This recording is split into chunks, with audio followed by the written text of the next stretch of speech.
I watched her raise the crystal flute, her crimson nails gleaming under the chandelier light. 10 years together captured in that single gesture, the way her wrist turned slightly, how her eyes narrowed when she smiled. Details I'd memorized like the lines of my own palm. "To my husband," Clara announced, her voice carrying across our dining room. Our families shifted forward in anticipation, silverware stilling, conversations pausing. Anniversary toasts were meant to be sweet, sentimental things, not executions. "You think I'd let a loser like you raise my child?" The words hung in the air, alien and sharp. "He's not yours. He never was." The room went silent except for a few gasps. My brother-in-law's fork clattered against his plate. Someone, my sister, I think, whispered, "Oh my God." I didn't move, didn't speak, just stared at Clara, memorizing this new version of her face, this stranger wearing my wife's features. She looked disappointed, as if my lack of reaction had stolen her moment. Her mother leaned forward, wine glass swaying dangerously in her bejeweled fingers. "We always knew you weren't the real father," she added with practiced cruelty. "She just needed someone stable until she could do better." The table erupted in nervous titters from her side of the family. My side sat frozen, eyes downcast or fixed on me with horrified pity. Clara's smile faltered slightly as I continued staring, saying nothing. She'd expected tears, perhaps, shouting, a scene that would confirm what she'd been telling people, that I was unstable, emotional, insufficient. Instead, I simply picked up my water glass, took a measured sip, and placed it down with a soft clink. "Would anyone like more salmon?" I asked. 3 months earlier, I'd found the test buried at the bottom of our bathroom trash can. A paternity test, partially wrapped in toilet paper. Careless. The kind of mistake someone makes when they're too confident to consider getting caught. I remember staring at it for a long time, my fingers numb, heart suspended between beats. 5 years I'd loved that boy. 5 years of nighttime stories and fever dreams, of teaching him to ride a bike and bandaging his scraped knees, of being dad. The clock showed 3:17 a.m. Clara wouldn't be home for hours. Another work emergency with Daniel Whitmore, her boss. I'd believed that lie for months. I ordered my own test kit that night. When it arrived, I swabbed the inside of Josh's cheek while he slept. Told him I was checking for strep the next morning when he groggily asked. 2 weeks later, the email came with the results. Not a match. I didn't break down. Didn't scream or throw things or call Clara to confront her. In that moment of confirmation, something crystallized inside me, a cold, hard clarity I'd never experienced before. If she'd simply had an affair, perhaps we could have worked through it. People make mistakes. But this? Letting me raise another man's child for 5 years while she sneered behind my back? This required a different approach. I hired Martin Seaver the next day. Former military intelligence, now a private investigator who specialized in corporate espionage and high-stakes divorces. His office was sparse, functional, like the man himself. "I need everything," I told him, sliding an envelope across his desk containing half his fee. "Every meeting, every text, every dollar spent. I need to know how deep this goes." Martin nodded once. No judgment in his eyes, just calculation. "This kind of investigation takes time, and it won't be cheap." "I have both," I replied, though only one was true. The time I had. The money I'd need to find elsewhere. That night, I got up after Clara fell asleep and went through our personal files. Passwords, account numbers, tax returns. I photographed everything. Then I started on her laptop. Clara had always been careless with security, using the same password for everything, leaving accounts logged in. It took less than an hour to download her email archive and cloud storage. Her text messages synced to her laptop automatically. By sunrise, I had 5 years of digital history copied onto an external drive. Thousands of messages, photos, and files. The raw material of her betrayal. And mine was just beginning. The dinner guests cleared out quickly after Clara's announcement. My family left with tight hugs and whispered offers of support. Her family departed with smug smiles and backward glances, as if watching the final moments of a man drowning. Only after the door closed on the last guest did Clara's veneer crack. "Aren't you going to say anything?" she demanded, yanking off her earrings. "Scream? Cry? Something?" I collected plates from the table, stacking them carefully. "What would be the point?" "The point?" She laughed, high and brittle. "The point is that you've been raising Daniel's son for 5 years. The point is that I'm leaving you for him. The point is that you're pathetic." I nodded, continuing to clear the table. "You've made your opinions very clear. Thank you for your honesty." She slammed her palm on the dining table. "React, damn you! This is why I've always—" She caught herself, but not before I saw it. The flash of contempt that had always been there just beneath the surface. "Always what, Clara?" I placed the stack of dishes in the sink. "Always thought I was weak? Always laughed at me with your lover? Always planned this moment?" Her eyes narrowed. "How long have you known?" "Long enough." I untied my apron and hung it on its hook. "I'll sleep in the guest room tonight. I imagine you'll want to start moving your things tomorrow." As I walked past her, she grabbed my arm. "That's it? No fighting for your marriage? For Josh?" I looked down at her hand until she released me. "He's not my son, Clara. You just told everyone that. And you're not my wife. Not anymore." The flicker of uncertainty in her eyes was the first genuine thing I'd seen from her in months. She'd wanted a reaction, needed one even. My calm acceptance had thrown her completely off script.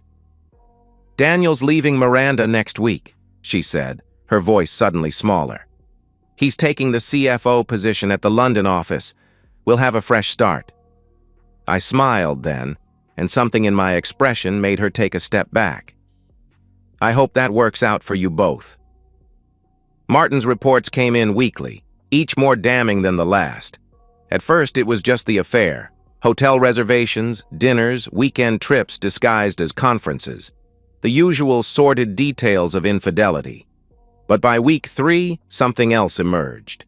Patterns in the financial records didn't add up. "Look at these expense reports," Martin said, spreading documents across my kitchen table while Clara was at yoga. "Dinners for 6 when security footage shows only 2 people. Hotel suites booked on corporate accounts but used for personal stays. First-class upgrades, spa services, jewelry, all billed to Whitmore Corp subsidiaries." I ran my finger down a column of figures. "They're embezzling." Martin nodded. "And not very carefully.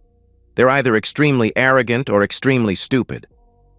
"Both," I said. "Daniel thinks he's untouchable because his father-in-law is the founder. And Clara—" I shook my head. "Clara's always believed rules don't apply to her." "Well, corporate fraud applies to everyone." Martin gathered the papers back into his folder. "The question is, what do you want to do with this information?" I stared out the window, watching a neighbor walk his dog across our manicured suburban lawn. Such a perfect facade we all maintained. "I want them to lose everything," I said quietly. "Not just money, status, reputation, security. I want them to feel what I felt when I realized my life was built on lies." Martin studied me for a moment. "That's going to require patience, timing, and it won't be clean." "I'm not looking for clean," I replied. "I'm looking for complete."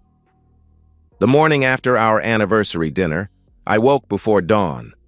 Clara had spent the night in our bedroom, door locked. I made coffee and eggs, ate methodically, and dressed in my best suit, charcoal gray, subtle pinstripe. The one Clara had always said made me look almost handsome. By 7:30, I was in the parking lot of Whitmore Corporation, where both Clara and Daniel worked. She in marketing, he as the CFO. It was early enough that the executive floor would be mostly empty. Security knew me from company events. I smiled, signed in, and was waved through with barely a second glance. The elevator carried me to the 32nd floor, where a receptionist looked up, surprised. "Mr. Bennett? Clara isn't in yet." "I'm not here for Clara," I said pleasantly. "I need to speak with Audrey Winters in HR. It's urgent." 20 minutes later, I sat across from Audrey and James Liu, Whitmore's legal counsel. Between us lay the folder containing 3 months of Martin's work, financial records, hotel receipts, doctored expense reports, and security footage of Clara and Daniel together when they were supposedly at separate corporate events. "This is—" Audrey trailed off, her face ashen as she flipped through bank statements. "Extensive," James finished for her, his expression grim. "Mr. Bennett, you understand the seriousness of these allegations?" "I do." I straightened my tie. "I also understand that Clara announced at our anniversary dinner last night that my son, the child I've raised for 5 years, is actually Daniel's biological child. She seemed quite proud of the deception." Audrey's hand flew to her mouth. James closed his eyes briefly. "I'm sorry," Audrey said softly. I acknowledged her sympathy with a nod. "I'm not here for personal reasons, though. I'm here because I believe Whitmore Corporation's shareholders would be very interested in how their CFO has been embezzling funds to finance his affair with my wife." James leaned forward. "You could have gone to the press or the SEC with this." "I could have," I agreed. "But I respect this company, and I believe in giving people a chance to handle their problems internally first." It was the right approach.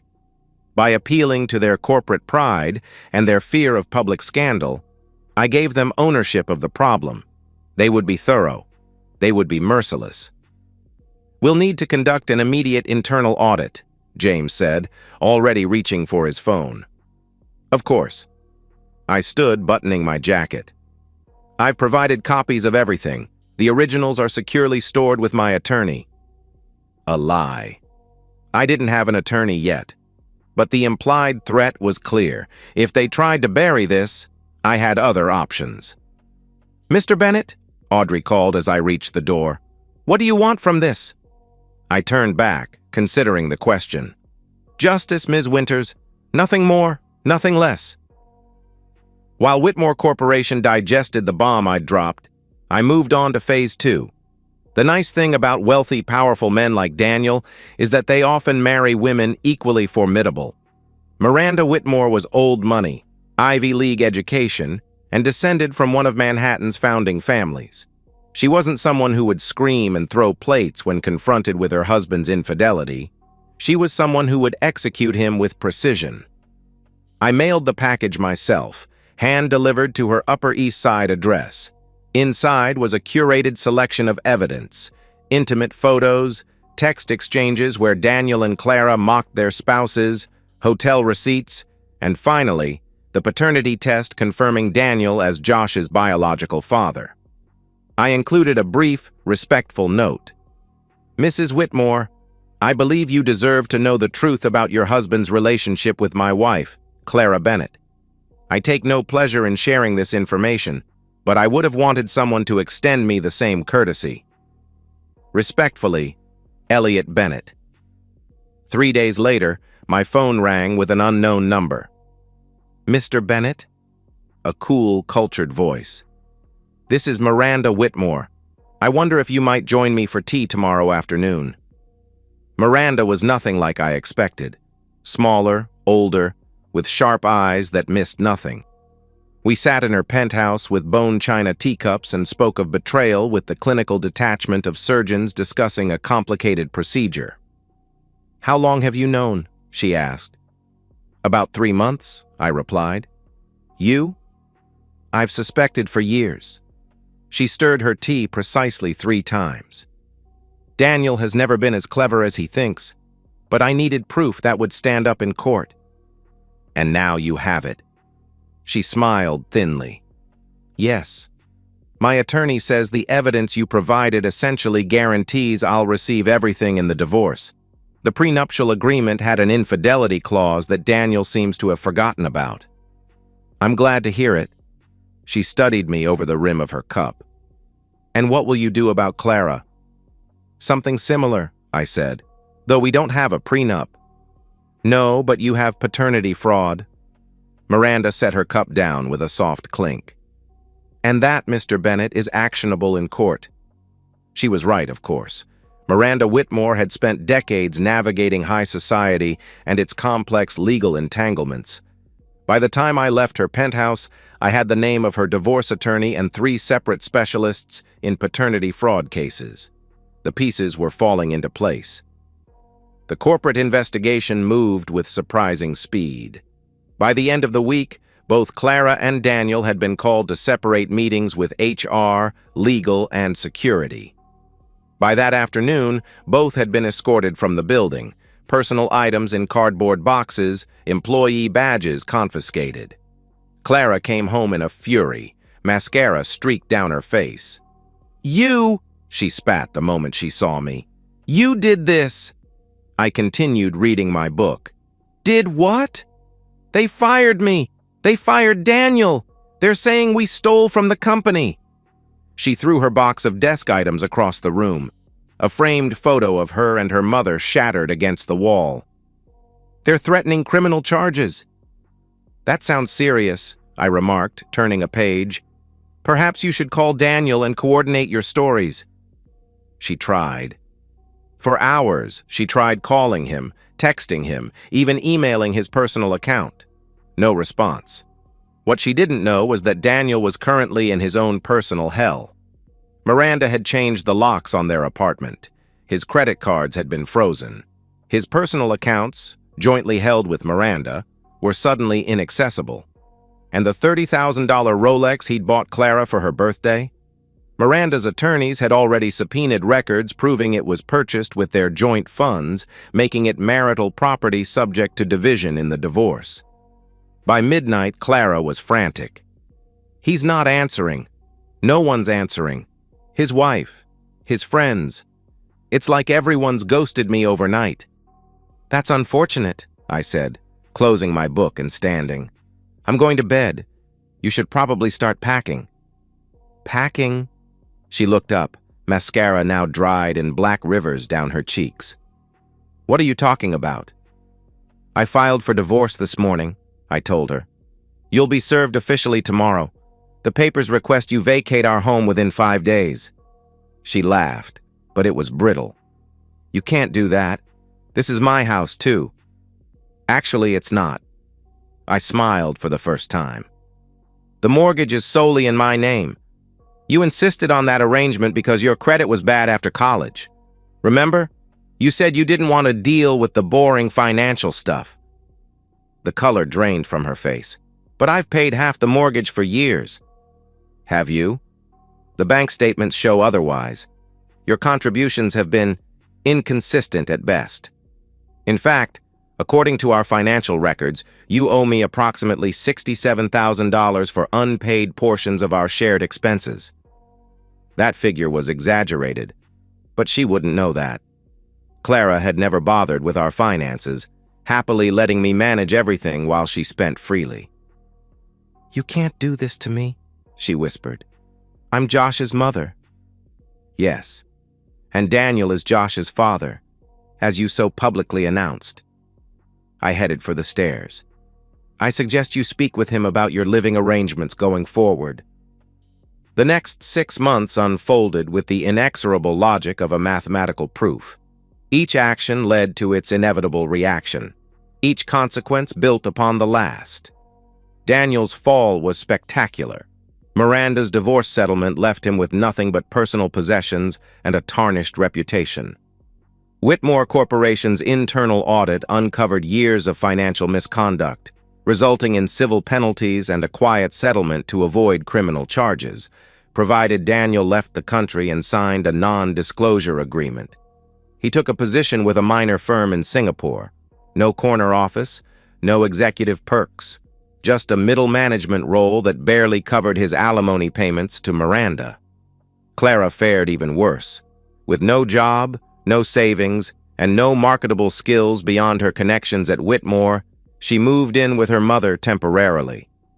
The arrangement lasted 3 weeks before her mother threw her out, tired of Clara's endless complaints and refusal to look for work.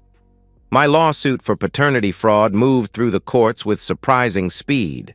Clara's public announcement at our anniversary dinner, witnessed by more than a dozen people, removed any ambiguity about her intent to deceive. The judge was particularly unimpressed by text messages Martin had recovered where Clara bragged to friends about tricking the idiot husband into raising another man's child. The final ruling was comprehensive. I owed no child support, no alimony, and was awarded damages for emotional distress and psychological manipulation. Clara would receive nothing in our divorce beyond her personal possessions. As for Josh, that was the most painful part. He was confused, angry, torn between the father who had raised him and the biological truth that had been cruelly revealed. I arranged for him to see a child psychologist and maintained contact through supervised visits arranged by family services. "Why did Mom lie?" he asked during one visit, his small face serious beneath the playground equipment. "Sometimes adults make mistakes," I said carefully. "Big ones. But none of this is your fault. Are you still my dad?" His voice was small, uncertain. I pulled him into a hug, my throat tight. "I will always be the person who loves you, Josh. Nothing changes that." It wasn't a perfect answer, but it was the most honest one I could give. The courts would determine the rest. 1 year after that fateful anniversary dinner, I stood in my new apartment, surrounded by moving boxes and the clean slate of blank walls. The windows faced east, filling the space with morning light. No memories lived here. No ghosts haunted the corners. My phone buzzed with a news alert. Whitmore Corporation had completed its restructuring following the financial scandal. The stock had recovered. New leadership was in place. Another notification followed, an email from my attorney. Clara's appeal had been denied. The court's ruling was final. I deleted both without opening them. The past was the past. I had no interest in revisiting it. Later that evening, as I unpacked books onto new shelves, my phone rang. Martin Seaver, checking in as he occasionally did. "Heard anything?" he asked without preamble. "About?" I questioned. "Clara. Word is she finally got hired at some startup, entry-level marketing assistant. Quite a step down from deputy marketing director," he replied. I placed another book on the shelf. "Good for her. You don't care?" "I'm done caring, Martin," I replied. A pause on the line. "Fair enough. And Daniel? Any interest there?" "None." Martin chuckled. "Well, in case you're curious, he's apparently drinking heavily. Singapore doesn't seem to agree with him." I wasn't curious. Not anymore. The anger that had driven me for so long had burned itself out, leaving behind something unexpected. Peace. "I appreciate the update," I said. "But I'm moving on." After we hung up, I returned to my unpacking. Outside my window, the city stretched out in a grid of lights and possibilities. Somewhere in that grid, Clara was starting over with her entry-level job and studio apartment. Somewhere else, Daniel was nursing a drink, far from the wealth and status he'd once enjoyed. And here I was, in a space of my own making. No lies, no manipulation, just quiet and the freedom to rebuild. The glass Clara had raised that night, the one that had signaled the end of our marriage, had shattered when it fell. But unlike Humpty Dumpty, not all broken things need putting back together. Sometimes breaking is just the beginning of something better. And that's the end of today's story. If you enjoyed it, please give this video a thumbs up and drop a comment below. Your support helps the algorithm push my content further. If you're new to the channel, don't forget to hit that subscribe button. It really helps me keep creating more stories for you. Thanks for watching, and I'll see you in the next one.